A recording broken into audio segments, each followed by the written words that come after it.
என்ன மாதிரி ஒரு 2D அனிமேஷன் ஸ்டோரி டெல்லிங் சேனலில் ரொம்ப முக்கியமான விஷயம் ஒன்று இருக்குது, இந்த வாய்ஸ் ஓவர். ஒரு விஷயத்தை நான் நரேட் பண்ணுறேன்ல, அப்படி நரேட் பண்ணுறவங்களோட வாய்ஸ், அதாவது என்னோடய வாய்ஸ்.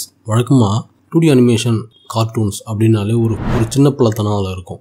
அதனால அதுக்கு பின்னாடி இருக்கிற அந்த வாய்ஸும் ஒரு சின்ன பிள்ளைத்தனமாக ஃபன்னியரான டோனில் இருக்கும் அப்படிங்கிறது தான் உலக வழக்கம். நான் பார்த்த இதே ஜானரில் இருக்கிற இங்கிலீஷ் சேனல்ஸாக இருக்கட்டும், இல்லை ஹிந்தியில் இருக்க சேனல்ஸாக இருக்கட்டும், எல்லாத்துலேயுமே அந்த வாய்ஸ் ஒரு ஃபன்னியர் டோனில் இருக்கும். பட் இந்த சேனலில் இருக்கிற ஒரு சிக்கலாக நான் அதை தான் பார்க்குறேன். என்னோடய வீடியோ கீழே ஒரு கமெண்ட் வந்துருந்துச்சு, ஒத்து கவனிச்சா இந்த வாய்ஸ் ஓவர் டைரக்டர் ராமோட வாய்ஸ் ஓவர் மாதிரியே இருக்குது அப்படின்னு.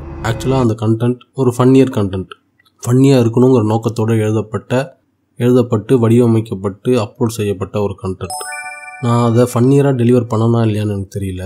ஆனால் அது ஃபன்னியாக நினச்சி தான் நான் பேசினேன். ஆனால் அது கேட்குறவங்களுக்கு கற்றது தமிழில் ராமோட வாய்ஸ் ஓவர் மாதிரியே இருந்திருக்கு. அப்போ எனக்கு என்ன தான் ஆச்சு அப்படின்னு என்னுடைய வாழ்நாளின் பக்கங்களை நான் பின்பக்கமாக திருப்பினப்ப எனக்கு ஒன்று தெரிஞ்சிச்சு. என் வாய்ஸை நான் ரொம்ப நாள் யூஸ் பண்ணாமே இருந்திருக்கேன். ஸ்கூல் டேஸில் ப்ரெசன்ட் மிஸ் சொல்கிறத தவிர நான் பெருசாக பேசினதான் எனக்கு ஞாபகமே இல்லை. காலேஜ் டேஸில் நான் பேசின வார்த்தைகளே மொத்தமாக தொகுத்து புத்தகமாக போட்டால் ஒரு 80 பேஜஸ் நோட்லேயே முடிஞ்சிடும்.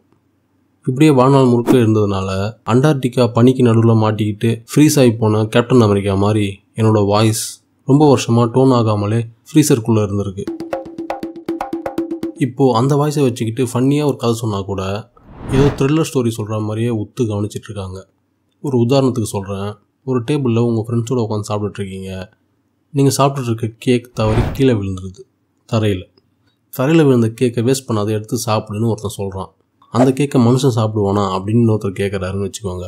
இப்போது நான் உள்ளே பூந்து அதனால தான் இன்னும் சாப்பிட சொல்கிறாங்க அப்படின்னு கவுண்டர் கொடுக்குறேன்னு வச்சுக்கோங்க.